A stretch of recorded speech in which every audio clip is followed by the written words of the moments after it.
ঈদের কেনাকাটার মৌসুম শুরু হলেও ক্রেতার পদচারণায় মুখর হয়ে ওঠেনি শপিং মল। উৎসবের আগমনী বার্তা যেন থমকে গেছে শুধুই অপেক্ষার প্রহরে।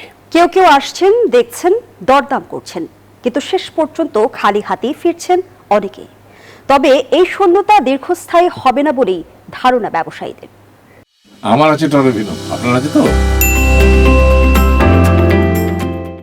পাঞ্জাবি, শাড়ি, থ্রি পিচ থরে থরে সাজানো, নেই শুধু সেই চেনা ভিড়। শুক্রবার ছুটির দিন হলেও রাজধানীর বিপণী বিতনগুলোতে যেন অবসাদের ছায়া। ঈদের রঙিন স্বপ্ন ঝুলে আছে হ্যাঙ্গারে, কিন্তু ক্রেতার পরশ পাচ্ছে না সেসব। শপিং মলগুলোর করিডোরে কিছু পা পড়লেও তা থমকে যাচ্ছে দামের দেয়ালে। কাপড়ের ভাঁজ খুলে দেখা, আয়নায় নিজেকে একবার দেখে নেওয়া, এতটুকুতেই সীমাবদ্ধ অধিকাংশের বিচরণ। ক্রেতারা আসছেন, দেখছেন, দরদাম করছেন, কিন্তু কিনছেন না। বিক্রেতাদের চোখে মুখে ক্লান্তির ছাপ, তবু অপেক্ষার প্রদীপ জ্বালিয়ে রেখেছেন তারা। তাদের বিশ্বাস, বৈশাখী হাওয়ার মতোই কয়েকদিন পর বদলে যাবে এই দৃশ্যপট। শুরু হবে উৎসবের প্রকৃত উন্মাদনা।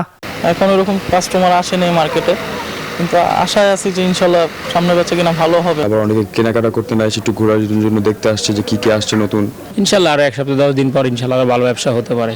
আনুমানিক মনে করেন আর 5-7 রোজা পরের থেকে শুরু হয়ে যাবে। তবে ক্রেতাদের কণ্ঠে ভিন্ন সুর।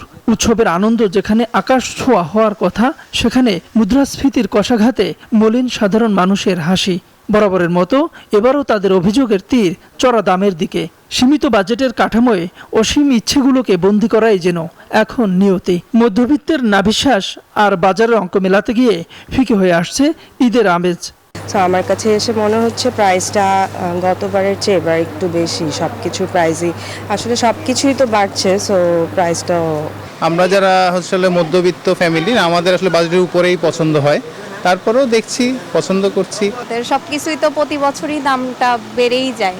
বাজেট, বাচ্চাদের জন্য কেনাকাটা করতে হলে তো বাজেট দিয়েই কিনতে হবে। আমার দেশের অবস্থাও তো সেরকম ভালো না।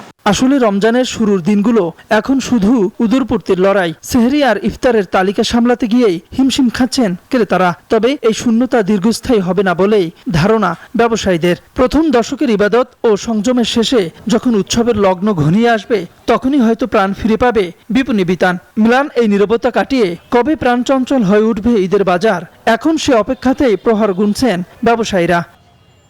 তাওহিদুল ইসলাম, নিউজ 24, ঢাকা।